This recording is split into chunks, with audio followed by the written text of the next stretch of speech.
Hello दोस्तों, स्वागत करते हैं आपका कलश कोचिंग क्लासेस में। मैं विपिन पढ़ा रहा हूं आपको मैथ्स और रीजनिंग की क्लासेस। तो शुरू करते हैं आज की पाठशाला। जैसा कि दोस्तों आज हमारा बृहस्पतिवार हो गया और आज बृहस्पतिवार को हम मैथ का बहुत इंपॉर्टेंट टॉपिक या बहुत इंपॉर्टेंट चैप्टर चक्रवृद्धि ब्याज या कंपाउंड इंटरेस्ट स्टार्ट करने वाले हैं। ठीक है, तो बात करते हैं सर कंपाउंड इंटरेस्ट की। इससे पहले मैं आपको सिंपल इंटरेस्ट मतलब साधारण ब्याज क्लियर करा चुका हूं। ठीक है, अब बात करते हैं दोस्तों कुछ बेसिक्स पर। जैसे कि मैंने आपको सिंपल इंटरेस्ट में पढ़ाया कि भैया सिंपल इंटरेस्ट बराबर होता है PRT बटे 100। यदि मैं यहाँ पर अमाउंट या मिश्र धन की बात करूं तो वो होता है profit plus simple interest, principal plus simple interest. ठीक है, उसके बाद में हम आज बात करते हैं कि देखिए दोस्तों, सबसे पहले तो मैं आपको एक चीज बताऊं कि इसमें मिश्र धन जो होगा वो आपका प्रिंसिपल प्लस कंपाउंड इंटरेस्ट होगा। मींस दैट चक्रवृद्धि ब्याज में कंपाउंड इंटरेस्ट जो होगा या अमाउंट जो होगा वो होगा क्या, प्रिंसिपल प्लस CI मतलब कंपाउंड इंटरेस्ट। ठीक है, अब बात करते हैं दोस्तों, जैसे मैंने आपको पहले सिखाया कि हमारे पास में मान लो कोई 100 वैल्यू थी, उस पर यदि मैंने पहली साल 10% का ब्याज लगाया तो वो 10 रुपये आया। ठीक है, 10 रुपये आया, 10% का ब्याज 100 रुपये पर एक साल में 10 रुपये ब्याज आया। यदि मैं इसमें आज आपसे बात करूं, इसके साल बाद दूसरी साल में यदि 10% का एक और ब्याज लगाऊं, मैं अभी पहले सिंपल इंटरेस्ट की बात कर रहा हूं, तो सिंपल इंटरेस्ट में दोस्तों ये क्या होता है, सिंपल इंटरेस्ट में फिर से मूलधन पर ही ब्याज लगता है। मतलब कि मैं ये कहना चाहता हूं कि पहले 100 रुपये पर यदि पहली साल में मैंने 10% ब्याज लगाया तो वो 10 रुपये का ब्याज मिला, और दूसरी साल भी साधारण ब्याज 10% पर लगाया तो वो इंटरेस्ट मेरे को 10 रुपये मिला। मीन्स डैट मैं ये कह सकता हूं कि 2 साल बाद आफ्टर 2 ईयर सिंपल इंटरेस्ट 20 रुपये हुआ, और यहां पर मैं अमाउंट की बात करूं तो 120 रुपये हुआ। मैं आपको ये चीज क्यों सिखा रहा हूं, अभी हम बात करते हैं। ए का मतलब आफ्टर। ठीक है, अमाउंट की बात करें तो 120 हुआ। यदि मैं बात करूं कंपाउंड इंटरेस्ट की, तो पहली साल तो कंपाउंड इंटरेस्ट 10% 10 ही आया। लेकिन यदि मैं दूसरी बार बात करूं कि अब की बार 10% पर पहली बार 10% और दूसरी साल 10% पर 10 रुपये तो आया। लेकिन सर जब हमने पहली साल कंपाउंड इंटरेस्ट की बात करूं, ऊपर सिंपल इंटरेस्ट है, अब की बार मैं नीचे कंपाउंड इंटरेस्ट की बात कर रहा हूं। पहली साल सिंपल इंटरेस्ट 100 रुपये में 10% पर 10 रुपये आया, और दूसरी साल भी मैंने आपको हमेशा बताया था, पहले भी मैंने ये चीज डिस्कस कर चुका हूं कि साधारण ब्याज जो होता है वो 100 रुपये पर पहली साल पे भी 100 रुपये पर ही लगेगा, मतलब मूलधन पर ही लगेगा, और दूसरी साल भी मूलधन पर ही लगेगा। लेकिन कंपाउंड इंटरेस्ट ऐसा नहीं है, पहली साल 100 रुपये पर लगा, कंपाउंड इंटरेस्ट 10% का 10 ही आया। दूसरी साल 100 रुपये पर तो देखिए दोस्तों लगेगा, और दूसरी साल जब 100 रुपये पर 10% पर मैंने कंपाउंड इंटरेस्ट लगाया 10 आया। लेकिन इस ब्याज पर भी कंपाउंड इंटरेस्ट की प्रॉपर्टी कहती है कि ब्याज पर भी ब्याज लगेगा, मतलब पहली साल के बाद में जो ब्याज आया था 10, इस पर भी 10% का कंपाउंड इंटरेस्ट लगेगा। मींस दैट 10% का 10 कितना हो जाएगा, 1 हो जाएगा। मींस दैट मैं ये कह सकता हूं कि दूसरी साल में जो ब्याज आएगा वो 11 रुपये आएगा। ठीक है, अब मैं बात करूं कि आफ्टर 2 ईयर कंपाउंड इंटरेस्ट जो होगा वो होगा मेरा कितना, 21। कैसे, पहली साल का 10, दूसरी साल का 11। दूसरी साल का 11 क्यों, क्योंकि मूलधन पर 10 और उसके बाद में ब्याज पर भी ब्याज 10% का। ठीक है, 21 आया। तो अमाउंट की बात करें यहाँ पर कंपाउंड इंटरेस्ट की तो 100 ये प्लस 21 ये इक्वल टू 121। ठीक है, तो आपको यहाँ पर क्या अंतर पता पड़ गया। सिंपल इंटरेस्ट 100 रुपये पर 10% 2 साल का लगाया तो 120 वैल्यू हो गई, मतलब कि उसका मिश्रधन 120 हो गया। यदि कंपाउंड इंटरेस्ट की बात करूं तो 100 रुपये पर 2 साल का 10% की दर से कंपाउंड इंटरेस्ट 121 हो गया। अब सर क्या क्वेश्चन हमें इस प्रकार करने होंगे? नहीं नहीं नहीं। क्यों? मैं आपको बहुत अच्छी अच्छी चीज सिखाऊंगा इसमें। सबसे पहले हम दोस्तों बात करते हैं किरमागत बढ़त की। अगर मैं यहाँ पर किरमागत बढ़त आपके सामने रखूं, मैं आपके सामने एक टॉपिक लिख रहा हूं, किरमागत बढ़त। किरमागत बढ़त की बात करते हैं, ठीक है, किरमागत बढ़त की। तो किरमागत बढ़त का जो फॉर्मूला होता है दोस्तों x plus Y plus X into Y बटे 100। ये क्या होता है? ये होता है परसेंटेज। अगर मैं परसेंटेज की बात करूं तो x, अगर मैं 10% की बात करूं, माना 10% और 10% है मेरे पास में। अब मैं इसकी किरमागत बढ़त देखना चाहता हूं तो भैया x, ये x मान लो और ये y मान लो, ठीक है। तो 10 प्लस 10 प्लस 10 गुणे 10 बटे 100 परसेंटेज, ठीक है, परसेंटेज। 10 दूसरा 100, 100 से 100 कट जाएगा, यहाँ पर बचेगा 1 और ये हो जाएगा 20 प्लस 1 बराबर 21%। 21% इसकी वैल्यू होती है, 21% इसकी वैल्यू होती है। अब क्या सर इसका बेनिफिट क्या है? अब हम बात करते हैं किरमागत बढ़त को, हम देखते हैं क्या कंपाउंड इंटरेस्ट में एप्लीकेबल होती है? सर बिल्कुल। जैसे हमने यहां पर बात किया 100 रुपए पर भाई 10% पहली साल, 10% ही दूसरी साल, क्या ये किरमागत बढ़त नहीं है? बिल्कुल। क्रम से बढ़त, किरमागत बढ़त का मतलब है क्रम से बढ़त, मतलब कि 10%, 10%, ठीक है। अब बात करें, किरमागत बढ़त कहती है कि यदि 10% आप 2 बार लगा रहे हैं तो उसे बार बार करने की जरूरत नहीं। x plus Y plus X into Y बटे 100 का फॉर्मूला इस्तेमाल कीजिए और 21% निकाल दीजिए। 100 का 21% कितना होता है दोस्तों? वो होता है 21 रुपए। और मैंने यही तो आपको चीज निकाल के बताई, 100 और 21 121 हो गया। ये 21 रुपए क्या आया? Compound interest. तो किरमागत बढ़त से भी जा सकते हैं। मींस दैट मैं यह कह सकता हूं कि इस प्रकार भी हम कंपाउंड इंटरेस्ट को निकाल सकते हैं और इस प्रकार भी हम कंपाउंड इंटरेस्ट को निकाल सकते हैं। कैसे? किरमागत बढ़त के अनुसार। अब ये चीज भी हमें नहीं सीखनी, ये चीज भी नहीं सीखनी। सर सीखना क्या है भाई? सीखना देखिए दोस्तों, ये है एक टॉपिक तो आपका ये हुआ, एक कंसेप्ट कंपाउंड इंटरेस्ट का, एक हुआ ये, और एक मैं आपको यहां पर बताने जा रहा हूं, ठीक है। ज्यादातर क्वेश्चन में हम इसको अप्लाई करेंगे। हम इसको बेसिक के तौर पर देखा, किरमागत बढ़त को भी हम इस्तेमाल करेंगे, लेकिन कुछ क्वेश्चनों में हम इसको लेंगे। और जो मेन फॉर्मूला है हमारा, मेन फॉर्मूला जो होगा उसको कहते हैं ट्री मेथड, उसको भी मैं आपको सिखाऊंगा, ठीक है। अब 10% की बात करते हैं। सर मैं आपसे कहना क्या चाह रहा हूं, अगर आपसे मैं पूछूं 10% की फ्रैक्शन वैल्यू होती है सर 1/10, 1/10। अगर ये 10% 2 बार लग रहा है, भाई 2 बार ही तो लगा है 2 साल में, 2 बार लग रहा है, तो आप मुझे बताइए मैं क्या करूं? क्या ये कर सकता हूं? ये 10 था, 10 में 1 जोड़िए, ये हो गया 11, ठीक है। ये 1 साल का, फिर दूसरी साल 10 था, ये हो गया 11। इसकी दोनों की मल्टीप्लाई कर दीजिए, इसकी दोनों की मल्टीप्लाई कर दीजिए, 100 121, ठीक है। ये 100 क्या है? ये हमारा प्रिंसिपल है, ये हमारा अमाउंट है। अगर मैं अमाउंट में से प्रिंसिपल को घटा दूं तो ये 21 आएगा, ये हमारा कंपाउंड इंटरेस्ट हो जाएगा।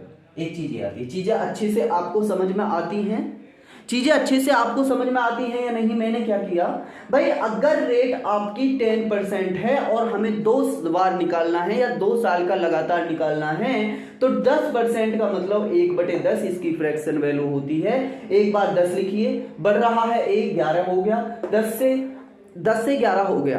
अब दूसरी साल की बात करते हैं, फिर से 10 से 11 लिखिए, आपस में गुणा करिए, 10 से 10 की 10 दूसरे 100, 11 11 में 121 हो गया। जो 100 है पहली वाली वैल्यू, वो मेरी प्रिंसिपल होगी, मतलब कि मूलधन होगी, और उसके बाद में 121 जो दूसरी वाली वैल्यू होती है वो अमाउंट होगी, मतलब कि मिश्रधन होगी। उसके बाद में अमाउंट में से प्रिंसिपल को घटाएंगे तो हमारा कंपाउंड इंटरेस्ट निकल के आया 21, ठीक है। अब ये चीजें कितनी जगह फॉर्मेट में आ गई, यहां पर हमने बेसिक में देखा, तब भी 10% 100 पर 10% का 2 साल में कंपाउंड इंटरेस्ट 21 निकल कर आया। किरमागत बढ़त की बात करूं, ये भी 21% आई और इससे भी किरमागत बढ़त से भी 21 रुपए कंपाउंड इंटरेस्ट निकल कर आया। और ये वाला जो फॉर्मूला है मेरा, इससे भी मेरा किरमागत बढ़त मतलब कि कंपाउंड इंटरेस्ट 2 साल का 100 रुपए पर 10% की दर से 21 निकल कर आया। सर एक मेथड और इसमें हम सीखेंगे, इसमें हम एक मेथड और सीखेंगे, मैं इसको आपके सामने मिटा देता हूं। ये तो किरमागत बढ़त वाला रहने देते हैं, ठीक है। सर एक होता है, जैसे मैंने यहां पर किया 10% की बात थी, इसकी वैल्यू थी 1/10, ये है फ्रैक्शन वैल्यू और ये है क्या, परसेंटेज वैल्यू, ठीक है। अब बात करते हैं, यदि 2 साल की बात करें दोस्तों, यदि 1 साल की बात करें वो तो 10 है ही है, वो तो मूलधन और चक्रवर्ती ब्याज दोनों का एक ही रहता है, या साधारण ब्याज या चक्रवर्ती ब्याज एक ही रहता है। लेकिन यदि मैं 10% को 100 रुपए पर 2 बार लगाना चाहता हूं तो उसको 10.100 कर दीजिए। जो नीचे वाली फ्रैक्शन वैल्यू थी उसको 10.100 कर दीजिए। मैं ऐसा क्यों कर रहा हूं मैं आपको बहुत अच्छे से बताऊंगा अभी, ठीक है। अगर बात करें 2 साल का था, 2 ईयर का, ठीक है, 2 ईयर का निकाल रहे हैं, 10.100 कर दिया, इसका स्क्वायर कर दिया। ट्री मेथड सर ये होता है। अब पहली साल इसे मानिए, दूसरी साल इसे मानिए, ठीक है। अब पहली साल पर तो 1/10 का ही लगा रहे हैं, यही ब्याज निकालिए। 100 का 1/10 10 रुपए, दूसरी साल पर भी 1/10 निकलेगा, मतलब कि 100 का 1/10 10 रुपए। लेकिन मैंने आपको बताया सर दूसरी साल पर जाने के लिए क्या यह मेरा अभी तक कंपाउंड इंटरेस्ट हुआ, नहीं, ये केवल और केवल सिंपल इंटरेस्ट हुआ। क्यों? सिंपल इंटरेस्ट साधारण ब्याज कहता है कि कितनी भी साल बढ़ाते जाएं वो हमेशा मूलधन पर ही लगता है, और मैंने यहां पर मूलधन पर ही अभी तक ब्याज लगाया है। कैसे? 100 पर 1/10 का 10 और 100 पर 1/10 का 10। 1/10 क्यों कर रहे हैं? क्योंकि 10% की दर दे रखी है तो उसकी फ्रैक्शन वैल्यू 1/10 आती है, ठीक है। अब बात करते हैं चक्रवृद्धि ब्याज कहता है कि सर मैं तो ब्याज पर भी ब्याज लूंगा, ब्याज पर भी ब्याज लूंगा। तो आप ये चीज समझिए दोस्तों कि इस ब्याज पर दूसरे वर्ष पर इस 10 को जाने के लिए फिर से इस पर ब्याज लगेगा, और कितने का? 1/10 का। क्यों 1/10? क्यों? क्योंकि 10% की फ्रैक्शन वैल्यू 1/10। ये 10% लिखिए या 1/10 लिखिए, बात तो एक ही है। अब 10 का 1/10 या 10 का 10% होता है 1, ठीक है। अगर मैं यहां पर बात करूं, क्या आपको कुछ चीजें यहां पर समझ में आ रही हैं? भाई 100 जो है मेरा यहां पर, ये तो है प्रिंसिपल या मूलधन। अगर मैं यहां पर चक्रवृद्धि ब्याज की बात करूं तो चक्रवृद्धि ब्याज मेरा 2 तो ये और 1 ये, मीन्स दैट 10 10 और 1 मीन्स दैट चक्रवृद्धि ब्याज हो जाएगा कंपाउंड इंटरेस्ट दोस्तों 10 + 10 + 1 मीन्स दैट 10 और 10 20 और 1 21। चीजें समझ में आती हैं। अब बात करते हैं सर अमाउंट क्या होता है। फिर अमाउंट भी निकाल दीजिए। आपके पास में प्रिंसिपल है, कंपाउंड इंटरेस्ट है, अमाउंट होता है प्रिंसिपल प्लस कंपाउंड इंटरेस्ट। 100 मेरा प्रिंसिपल था, 21 मेरा कंपाउंड इंटरेस्ट है, 121 आ गया। क्या सर यहां पर हम चक्रवृद्धि ब्याज माइनस साधारण ब्याज कर सकते हैं? सर बिल्कुल कर सकते हैं। How it is possible? बिल्कुल, अभी देखते हैं। देखिए दोस्तों, अगर मैं इस मेथड से चक्रवृद्धि ब्याज और साधारण ब्याज को माइनस करके देखूं तो मैं कह सकता हूं दोस्तों कि compound interest minus simple interest SI बराबर हो जाएगा। अब आप मुझे एक बात बताइए, भाई 100 था, 100 पर मैंने 10% का लगाया पहली ईयर के लिए 10, 100 पर मैंने 10% का लगाया दूसरी ईयर के लिए 10। क्या अभी तक 100 पर 20 रुपए का ब्याज लगा? और ये क्या है? मैंने अभी पहले ही आपको सिखाया है, क्या है? साधारण ब्याज। कैसे? भाई साधारण ब्याज ही तो है, अभी तक ब्याज पर ब्याज नहीं लगा है, और जब तक ब्याज पर ब्याज नहीं लगेगा आपका वो साधारण ब्याज ही कहलाएगा। और 2 साल का यदि साधारण ब्याज की बात करूं तो 2 साल का साधारण ब्याज है 20, और 2 साल का कंपाउंड इंटरेस्ट की बात करूं, मैंने अभी आपको सिखाया कि नीचे जो सारा निकल के आता है वो कंपाउंड इंटरेस्ट आता है, और कंपाउंड इंटरेस्ट 2 साल का दोस्तों हो जाएगा 21, और माइनस 2 साल का सिंपल इंटरेस्ट या साधारण ब्याज हो जाएगा 20, और 21 माइनस 20 मतलब कि 1। साधारण कंपाउंड इंटरेस्ट माइनस साधारण ब्याज या सिंपल इंटरेस्ट बराबर हो जाएगा 1। कितने साल का? 2 सालों का। चीजें समझ में आती हैं? मैंने आपको बताया 100 यहां पर प्रिंसिपल है, 100 में यदि मैं चक्रवर्ती ब्याज को जोड़ दूं, चक्रवर्ती ब्याज क्या, जब 2 साल का प्रॉपर ब्याज निकल कर आया 10 प्लस 10 प्लस 1 बराबर 21, तो अमाउंट की बात करूं 100 प्लस 21 बराबर 121 हो गया। उसके बाद में compound interest minus simple interest किया तो मेरे पास में 1 निकल कर आया। चीजें अच्छे से समझ में आती हैं आपको? क्या मैं अच्छे से आपको सिखा रहा हूं? बिल्कुल सर। अगर अब दोस्तों देखिए, इन चीजों को हम इतने अच्छे तरीके से क्यों पढ़ रहे हैं, क्योंकि आने वाले क्वेश्चंस होंगे बड़े, और ये चीजें हैं कंपाउंड इंटरेस्ट की बेसिक। अगर अब आप मुझे बताइए सर 2 साल का सिंपल इंटरेस्ट बताइए, इसमें देखकर कितना है, तो 2 साल का सिंपल इंटरेस्ट है, आप बोलेंगे 20 सर। 2 साल का कंपाउंड इंटरेस्ट बताइए, तो वो आप बोलेंगे सर 2 साल का कंपाउंड इंटरेस्ट है 21। अब आप मुझे बताइए कि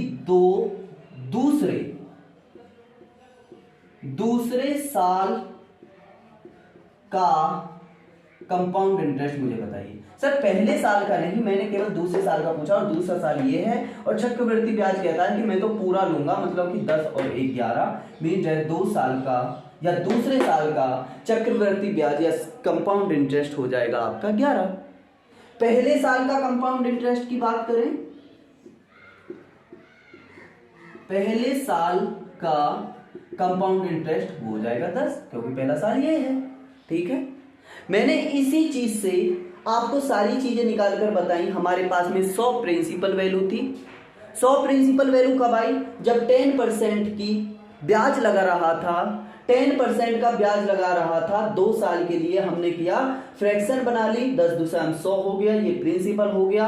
जब पहली साल पर आए तो उस पर ब्याज लगाया 10% का या 1/10 का, तो वो 10 हो गया, और फ्रैक्शन से गए फिर दूसरी साल के लिए 1/10, फिर से वो 10 हो गया। उसके बाद में चक्रवृद्धि ब्याज कहता है कि मैं तो ब्याज पर भी ब्याज लूंगा, मतलब कि 10 पर फिर से मैंने 10% लगाया या 1/10 का लगाया, तो वो 1 हो गया। अब मैंने यहां पर बताया कि कंपाउंड इंटरेस्ट 21 हो गया, अमाउंट 100 प्लस 21 बराबर 121, और compound interest minus simple interest equal to 21 minus 20 equal to 1 हो गया। उसके बाद में मैंने आपसे पूछा दूसरे साल का कंपाउंड इंटरेस्ट, ये 11 हो गया। पहले साल का कंपाउंड इंटरेस्ट 10 हो गया। अब आप मुझे बताइए दोनों सालों का सिंपल इंटरेस्ट, तो आप बोलेंगे सर दोनों सालों का सिंपल इंटरेस्ट तो 10 प्लस 10 मतलब कि 20 हो गया। अब मैं आपसे इस चीज को क्यों सिखा रहा हूं? देखिए दोस्तों, क्या हमेशा हमारी वैल्यू ये रहेगी 100 ही रहेगी? नहीं नहीं नहीं। यदि आपसे कहे कि 14 सही 2/7% की दर है, और इसको मेरे को 2 सालों पर निकालना है, 2 सालों पर निकालना है, तो आप कहेंगे सर 64 98 99 100/700 मतलब कि 1/7 इसकी फ्रैक्शन होती है, और 1/7 को जाएंगे 2 साल के लिए, और 2 साल के लिए जब चक्रवृद्धि ब्याज निकालेंगे तो मैंने आपको पहले ही बताया दोस्तों कि नीचे वाली जो वैल्यू है, फ्रैक्शन से जो निकलकर नीचे वाली वैल्यू आई है, इसको 2 साल का है तो इसका स्क्वायर करके 7/49, और पहली साल की बात करें तो 1/7 से फिर लगा दीजिए 7, 1/7 से दूसरी साल के लिए 7। चक्रवृद्धि ब्याज कहता है ब्याज पर भी ब्याज, मतलब 7 पर 1/7 का फिर से 1। अगर मैं यहां पर बात करूं तो आपका प्रिंसिपल हो जाएगा 49, कंपाउंड इंटरेस्ट हो जाएगा आपका 7 दूनी 14 और 1 15, सिंपल इंटरेस्ट हो जाएगा 14, compound interest minus simple interest आपका हो जाएगा 1, और उसके बाद में यदि मैं बात करूं सेकेंड ईयर का कंपाउंड इंटरेस्ट 8, पहली ईयर का कंपाउंड इंटरेस्ट 7, दोनों सालों का सिंपल इंटरेस्ट हो जाएगा 14। चीजें समझ में आती हैं? यदि मैं यहां पर अमाउंट की बात करूं तो वो हो जाएगा मेरा दोस्तों, अमाउंट बराबर होता है प्रिंसिपल प्लस कंपाउंड इंटरेस्ट, और कंपाउंड इंटरेस्ट की बात करें तो यहां पर हो जाएगा 49 प्लस 15, 49 प्लस 15 हो जाएगा 64, ये हमारा अमाउंट आ जाएगा। सर मैं इन चीजों को क्यों पढ़ा रहा हूं, क्योंकि ये दोस्तों अभी तक हमारी यूनिट्स में चीजें चल रही हैं। भाई हम इक्वल वैल्यू से भी जा सकते हैं, नो प्रॉब्लम, लेकिन यदि हमारे पास में प्रॉपर दर दे रखी हैं और अच्छी तरीके से दर दे रखी हैं तो दर से जाने में कोई नुकसान नहीं है। क्वेश्चन इजी ही पड़ेगा, कैसे हम आने वाले टाइम में इन चीजों को बहुत अच्छे तरीके से सीखेंगे। मीन्स दैट आप हमेशा ध्यान रखेंगे, जैसे मैं कहूं दोस्तों कि 10,000 रुपए पर रेट आपका 10% है, 2 साल का साधारण ब्याज ज्ञात कीजिए। ये क्या है, आपका प्रिंसिपल है। तो मैंने क्या कहा, 1/10 इसकी फ्रैक्शन होती है, 2 साल दिया है तो 10 हो जाएगा। पहली साल के लिए 1/10 लगाएंगे 10, दूसरी साल के लिए 1/10, ब्याज पर भी ब्याज, 10 पर 1/10 मतलब कि 1 हो जाएगा। ठीक है, चीजें समझ में आती हैं। उसके बाद में बात करते हैं सर, अब हम चक्रवर्ती ब्याज हमें दिख तो रहा है, कंपाउंड इंटरेस्ट मेरा आ रहा है 21, लेकिन सर 10,000 पर 10% का 21 कंपाउंड इंटरेस्ट, ये तो गलत है। तो मैंने आपको पहले ही बताया ये चीजें जो हैं ये अभी तक यूनिट में हैं। तो ये क्या होता है, मेरा प्रिंसिपल, और प्रिंसिपल मेरे को कितना दे रखा है 10,000, तो 10,000 से इसका इक्विवेलेंस कर दीजिए, मतलब कि 10,000 से इसका इक्विवेलेंस कर दीजिए। अब 100 से 10,000 को काटेंगे तो ये कितना हो जाएगा, 1 यूनिट की वैल्यू हो जाएगी 100 रुपए, 1 यूनिट की वैल्यू हो जाएगी 100 रुपए। और कंपाउंड इंटरेस्ट की बात करते हैं, वो है दोस्तों 21 यूनिट, और 21 गुणे 100 बराबर मतलब 2100। यहां से आपको ये चीज समझ में आई कि यदि मेरे पास में मूलधन 10,000 रुपए है और उस पर मूलधन पर रेट लगा रखा है 10%, 2 साल का चक्रवृद्धि ब्याज पूछा है, तो हम कुछ नहीं करेंगे, हम 3 मेथड अपनाएंगे। 2 साल का मतलब 1/10, 10 दूसरा 100 कर देंगे, 1/10 से निकालेंगे 10, दूसरी साल के लिए 10, और ब्याज पर भी ब्याज 1, मींस डेट चक्रवृद्धि ब्याज हो गया मेरा 21 यूनिट, और मेरे को 100 यूनिट क्या पता है, मेरे को 100 यूनिट प्रिंसिपल पता है या मूलधन पता है। तो 100 से हम 10,000 को इक्विवेलेंस किया, 1 का मतलब 100 हो गया, 2100 का मतलब 2100 हो गया। ठीक है, चीजें समझ में आती हैं दोस्तों। अभी तक चीजें हमारी बेसिक्स हमें यहां पर समाप्त होते हैं। ठीक है, कंपाउंड इंटरेस्ट में इससे ज्यादा बेसिक कुछ भी नहीं है। जो ये चीजें मैंने आपको सिखाई हैं, अगर आपको सारी चीजें आती हैं तो यकीन मानिए दोस्तों, बस लैंग्वेज का फर्क क्वेश्चंस में आएगा, अब आप सारे क्वेश्चन कर लेंगे। जैसे अब हम क्वेश्चंस की तरफ बढ़े तो देखिए दोस्तों, पहला क्वेश्चन आपको बोर्ड पर दिख रहा है, इधर की तरफ आपको प्रॉपर क्वेश्चन दिखेगा। पहला क्वेश्चन कहता है कि किसी चीज की क्रमबद्ध बढ़त 12.5%, तो इसके समतुल्य बढ़त ज्ञात कीजिए। मैंने आपको पहले ही चीजें बताई कि पहली साल के लिए 12.5% है, दूसरी साल के लिए 12.5% है, तो इसको करने की कोई फर्क नहीं पड़ता। कौन सा फॉर्मूला लगाएंगे, x plus Y plus X गुणे वाई बटे 100%। 12.5% का मतलब कौन कौन सी दे रखी है, 12.5% की, और दूसरी दे रखी है 12.5% की। ठीक है, चीजें समझ में आती हैं। 12.5% का मतलब 12.5 प्लस से फिर से 12.5%, 12.5 प्लस 125, 12.5 गुणे 12.5 बटे 100। ये चीजें आपकी समझ में आएंगी और इसका परसेंटेज निकाल देंगे आप, बहुत अच्छे तरीके से क्वेश्चंस को आगे बढ़ा देंगे। ठीक है, चीजें समझ में आती हैं या नहीं। ठीक है, तो अगले क्वेश्चन की तरफ बढ़ते हैं दोस्तों, इसको आप कर लेंगे। ठीक है, तो दूसरा क्वेश्चन देखेंगे। दूसरा क्वेश्चन आपको फिर से बोर्ड पर इधर दिखाई देगा प्रॉपर तरीके से। दूसरा क्वेश्चन कहता है कि समय 2 वर्ष है, दर 12.5% है, चक्रवृद्धि ब्याज जो है वो 6.80 है, तो आप मूलधन ज्ञात कीजिए। भाई सवाल ने क्या किया, टाइम है हमारा 2 ईयर, रेट दे रखी है 12.5% की, उसके बाद में कंपाउंड इंटरेस्ट जो दे रखा है 6.80, हमसे मूलधन पूछा है, प्रिंसिपल पूछा है, प्रिंसिपल क्या है। थ्री मेथड अपना दीजिए। 12.5% की फ्रैक्शन वैल्यू 1/8 होती है दोस्तों। 2 साल का है तो 2 साल का मैंने क्या कहा आपसे, स्क्वायर करना है। यदि सर 3 साल का पूछता कोई फर्क नहीं पड़ता, क्यूब कर दीजिए, क्वेश्चन आगे करेंगे आप अच्छे से समझ जाएंगे। 8 × 8 = 64 हो जाएगा। पहली साल के लिए फिर से 1/8 का मतलब 8 × 8 = 64, फिर से 1/8 का मतलब 8 × 8 = 64, और कंपाउंड इंटरेस्ट क्या कहता है, ब्याज पर भी ब्याज, 1/8 का मतलब 1 हो जाएगा। अब हमें क्या दे रखा है, कंपाउंड इंटरेस्ट। इसमें देखकर बताइए कंपाउंड इंटरेस्ट है कितना। 8 दूनी 16 और 1 17, 17 यूनिट कंपाउंड इंटरेस्ट मेरे को दे रखा है 6.80। 6.80 हमको बहुत अच्छे तरीके से चीजें दे रखी हैं। अब बात करें सर, इस दशमलव को नीचे पहुंचा दीजिए, नीचे 100 हो जाएगा। 17 चौके 68, 40/100 मतलब कि 0.4। इस जीरो से ये यहाँ पर पॉइंट लग गया।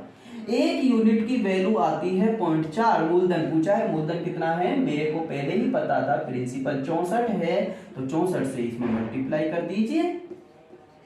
64 × 0.4, 4 चौक 16 का 6 हासिल 1, 4 6 24 और 1 25, और पॉइंट लगेगा एक स्थान पे। 25.6 आपका क्लियर आंसर होगा। Means that option number B correct answer आपका हो जाएगा। ठीक है, बढ़ते हैं दोस्तों आज के लास्ट सवाल की तरफ। देखिए इस क्वेश्चन हमारे 2 ही हुए, इसका मतलब ये नहीं है हमने कंपाउंड इंटरेस्ट में बहुत सारी चीजें आज क्लियर की हैं। क्वेश्चन नंबर 3 देखेंगे। दर दे रखी है 16 से ही 2/3%, समय दे रखा है 2 वर्ष, कुल धनराशि 1470।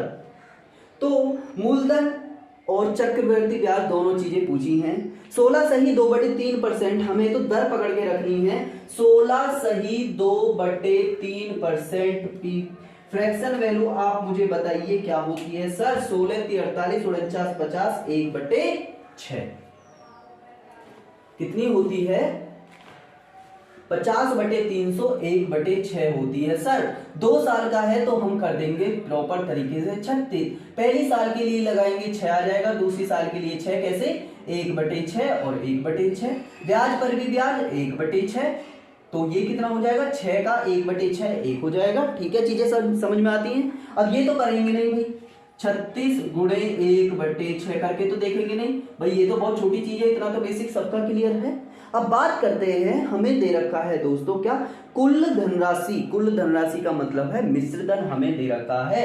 अब आप मुझे बताइए मिश्र धन क्या होता है, प्रिंसिपल और कंपाउंड इंटरेस्ट। कंपाउंड इंटरेस्ट मतलब कितना है हमारा, 6 दूनी 12 और 1 13, मतलब कि 36 + 13 हमारा कुल धनराशि है। 6 और 3 9 हो जाएगा, 3 और 1 4 हो जाएगा, 49 आती है कुल धनराशि। और 49 का मतलब हमें दे रखा है दोस्तों कितना, 1470।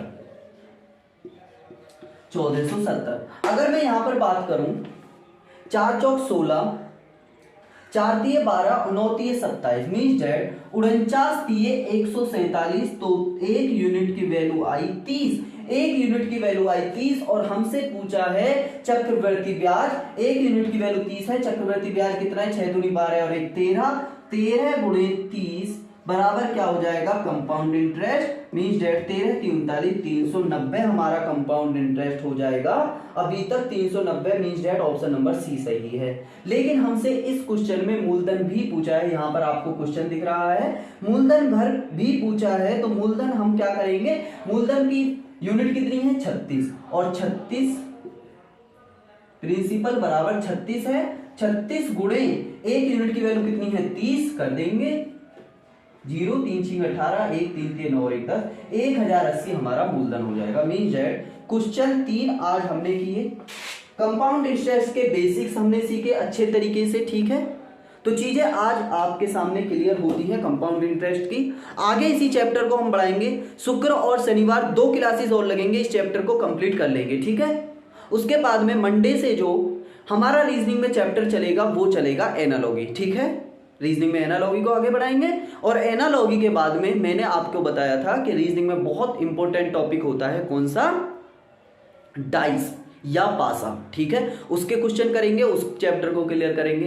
इस चैप्टर को आने वाले 2 दिन में खत्म करने के बाद में हमें क्या करना है, हमें करना है अगला आने वाला चैप्टर अर्थमेटिक का ही, कौन सा, profit and loss. This is the very most important topic, ठीक है। तो आज की क्लास को यहीं समाप्त करते हैं। यदि क्लास आपको अच्छी लगी है और बेहतरीन लगी है तो आप सब्सक्राइब, लाइक एंड शेयर करना ना भूलें। कलश कोचिंग क्लासेस को विपिन कुमार के साथ में पढ़ रहे हैं मैथ्स और रीजनिंग की क्लासेस। आज की क्लास को समाप्त करते हैं। जय हिंद, जय भारत, नमस्कार।